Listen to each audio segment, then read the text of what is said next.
O último sábado, 24 de fevereiro, marcou o segundo ano da maior guerra na Europa desde a Segunda Guerra Mundial.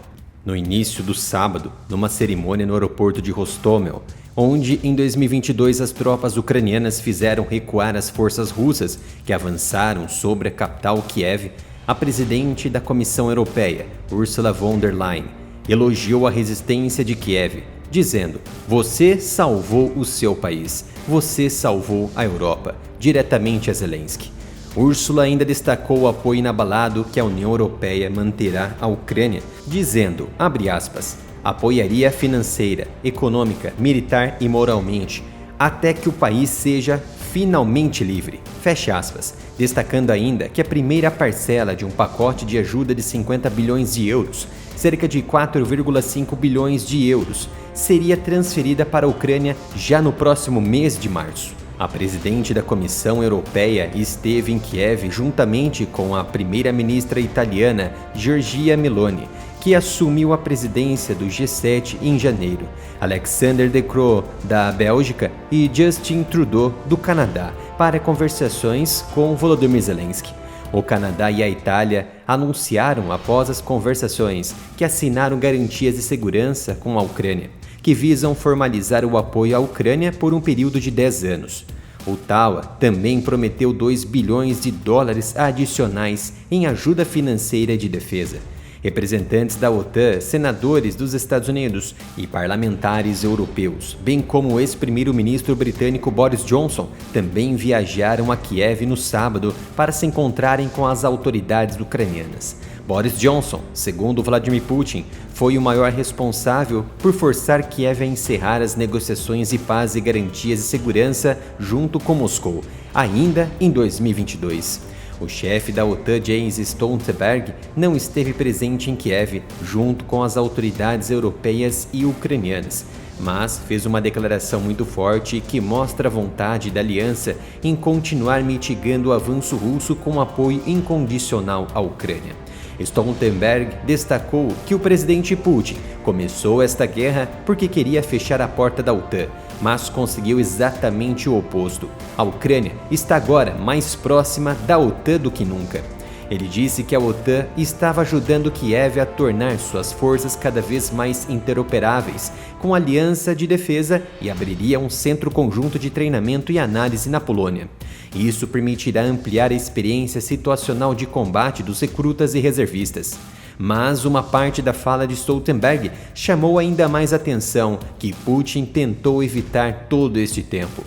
Tenha as nossas camisetas e canecas do Área Militar. São mais de 70 itens exclusivos na loja. Acesse umapenca.com/área militar e confira.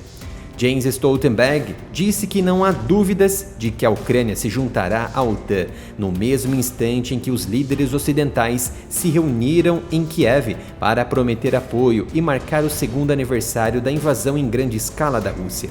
Para ele, abre aspas, a Ucrânia se juntará à OTAN. Não é uma questão de se, mas de quando, fecha aspas. O aniversário cai no momento em que o financiamento dos Estados Unidos para esforço de guerra da Ucrânia diminuiu, criando uma escassez de armas e munições. Com a ajuda americana em dúvida, o apoio europeu se tornou cada vez mais importante. Atualmente, existe consenso de que a adesão plena e imediata à OTAN não é possível enquanto a guerra estiver em curso. O caso atual da Suécia demonstra quão complicada é a admissão de novos membros da aliança, uma vez que todos os candidatos devem ser ratificados pelos parlamentos dos países membros. Basta um país para a admissão ficar bloqueado, como ocorreu com a Finlândia e a Suécia.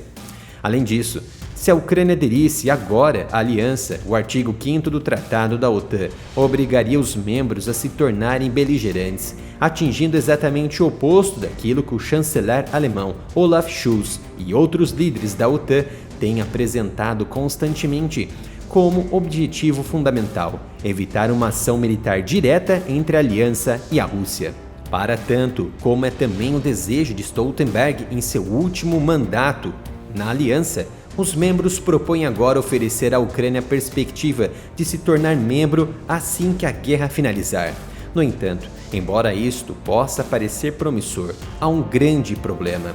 Se Moscou souber que a consequência imediata de um cessar-fogo ou de um acordo de paz seria a admissão da Ucrânia, só concordará com o fim formal das hostilidades quando os porcos voarem. A OTAN concederia assim indiretamente a Moscou uma espécie de veto sobre a adesão da Ucrânia, o que não é uma boa opção. A Ucrânia corre contra o tempo em busca de mais materiais bélicos para reduzir a escassez no cenário de guerra em meio ao avanço notável da Rússia sobre o oeste de Donetsk, rumo ao maior centro logístico do exército ucraniano, a cidade de Pokrovsk, também a oeste de Avdiivka. A bandeira russa foi hasteada recentemente nos assentamentos de Lastochkine e Siverny, a oeste de Avdiivka, na região de Donetsk, após a sua captura no final de semana pelas forças terrestres russas. Zelensky sabe muito bem que ter dinheiro não é sinônimo de ter armas. Stoltenberg disse que enquanto os preparamos para esse dia, a OTAN continuará a apoiar a Ucrânia para sua segurança e a nossa. E enalteceu a situação na linha de frente como extremamente grave e disse que não há indicação de que o presidente russo Vladimir Putin esteja se preparando para a paz. Abre aspas, mas não devemos perder a esperança. A Ucrânia demonstrou repetidamente as suas capacidades extraordinárias e determinação feroz. Feche aspas. Foi o que disse Stoltenberg, elogiando as forças ucranianas. Ainda no sábado, os líderes do G7, grupo das maiores potências econômicas, expressaram que estão determinados a dissipar qualquer noção falsa de que o tempo está do lado da Rússia, que a destruição de infraestruturas e meios de subsistência não tem consequências para a Rússia, ou o que a Rússia poderia prevalecer, provocando o fracasso econômico da Ucrânia. Países como o Japão, a Suécia, o Canadá, a Dinamarca e os Países Baixos anunciaram recentemente milhares de milhões de dólares em ajuda militar no período que antecedeu o aniversário da invasão.